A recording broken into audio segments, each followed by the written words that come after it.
नमस्कार, स्वागत है आप सभी का इंडिया न्यूज के डिजिटल प्लेटफॉर्म पे। झारखंड की बड़ी खबरों पर विस्तार से चर्चा करेंगे। टाइम कम और टारगेट ज्यादा, हेमंत सोरेन की सबसे बड़ी मुश्किल।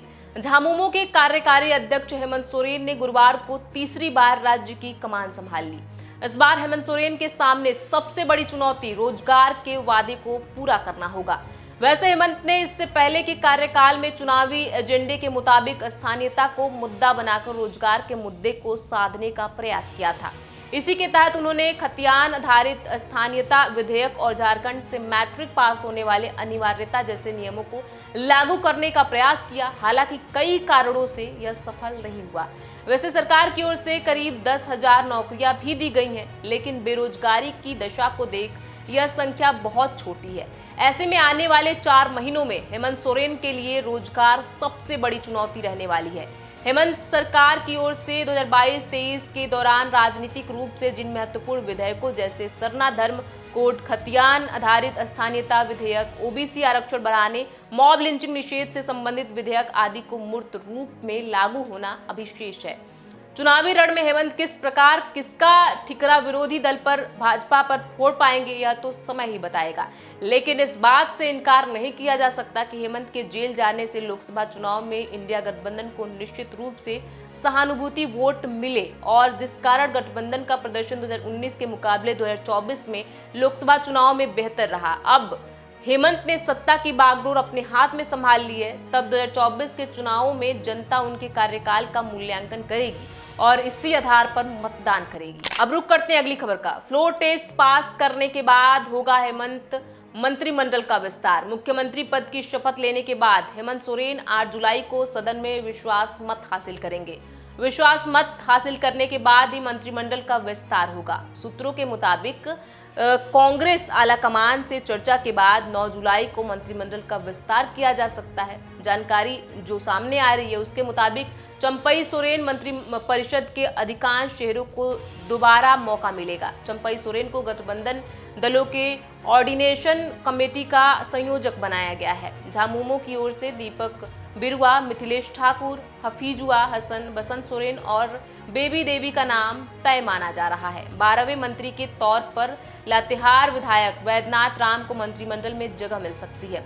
कांग्रेस से डॉक्टर रामेश्वर उरांव, बन्ना गुप्ता और बादल मंत्री थे, जबकि राजद से सत्यानंद भोक्ता मंत्री थे। झामुमो और राजद की ओर से मंत्रियों के कोटे बदलने के आसार कम नजर आ रहे हैं। कांग्रेस में आलाकमान के निर्देश पर 1-2 मंत्री को बदलने पर निर्णय लिया जा सकता है। टेंडर मैनेज करने के मामले में कांग्रेस के पूर्व मंत्री आलमगीर आलम के जेल जाने के बाद खाली सीट पर कांग्रेस डॉक्टर इरफान अंसारी को मंत्री बनाने का नाम तय कर चुकी है।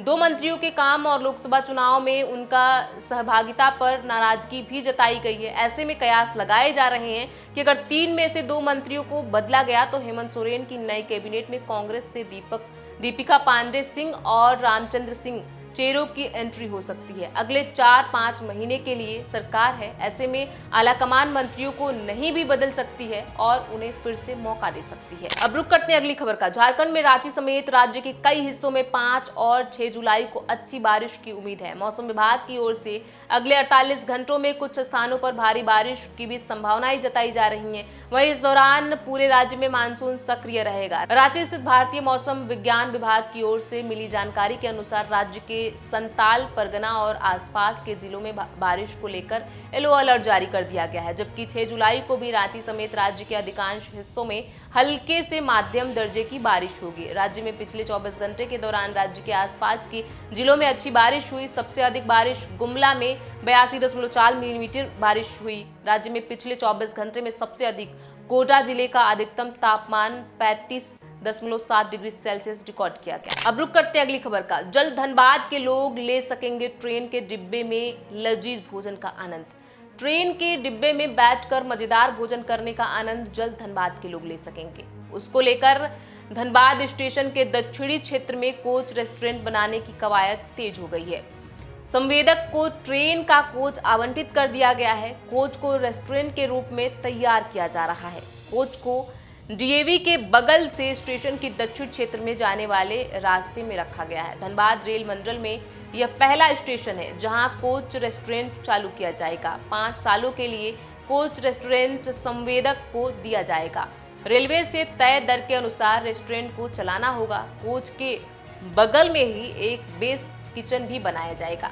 धनबाद में कोच रेस्टोरेंट 2 जगहों पर खोला जाना है। धनबाद रेलवे स्टेशन के दक्षिण छोर में डीएवी स्कूल के अप्रोच रोड के बगल में और पुराना बाजार के पास और बंद एलसी गेट। अप्रोच रोड के बगल में रेल कोच रेस्टोरेंट होगा। जल्दी इसे चालू कर दिया जाएगा। अब रुक करते हैं अगली खबर का। ट्रैफिक जाम सुनवाई, एचसी नई रिक्शा पर दिया बड़ा आदेश। रांची की ट्रैफिक व्यवस्था में सुधार के लिए दायर जनहित याचिका पर गुरुवार को सुनवाई करते हुए हाईकोर्ट ने ट्रैफिक एसपी को नियमों का पालन करने के लिए लगातार अभियान चलाने को कहा है। जस्टिस दीपक रोशन की कोर्ट के नगर निगम को ई रिक्शा पर परमिट वाले रूट चार्ट लगाने को कहा ताकि वे दूसरे रूट में वाहन न चलाएं। यह भी सुझाव दिया गया कि वैसे रूट में ई रिक्शा को परमिट न दें जहां हर दिन जाम लगता है। सरकार ने कोर्ट को बताया कि एक हफ्ते में 156 ई रिक्शा, 5 ऑटो जब्त किए गए हैं। 20 जून से 1 जुलाई तक 18,725 2, 4 और 4 व्हीलर के चालान कटे हैं। ट्रैफिक एसपी ने उप परिवहन आयुक्त से कहा कि ऑटो चालकों के ब्लू रंग का ड्रेस कोड ही ई रिक्शा चालकों के लिए निर्धारित करें। अगली सुनवाई 18 को होगी। शहर के जिन चौक चौराहों पर ट्रैफिक पोस्ट की जरूरत है उसे चिन्हित कर राज्य सरकार से अदालत को बताने को कहा गया है। कोर्ट ने मौखिक कहा कि ट्रैफिक पुलिसकर्मी 12 से 14 घंटे तक सड़कों पर ड्यूटी करते हैं, इसीलिए उनके लिए ट्रैफिक पोस्ट में वॉशरूम होना चाहिए। सरकार भी ध्यान दे। झारखंड की खबरों पर विस्तार से चर्चा करते रहेंगे। इन खबरों पर आपकी क्या राय है हमें कमेंट बॉक्स में लिख के जरूर बताएं। बहुत बहुत शुक्रिया।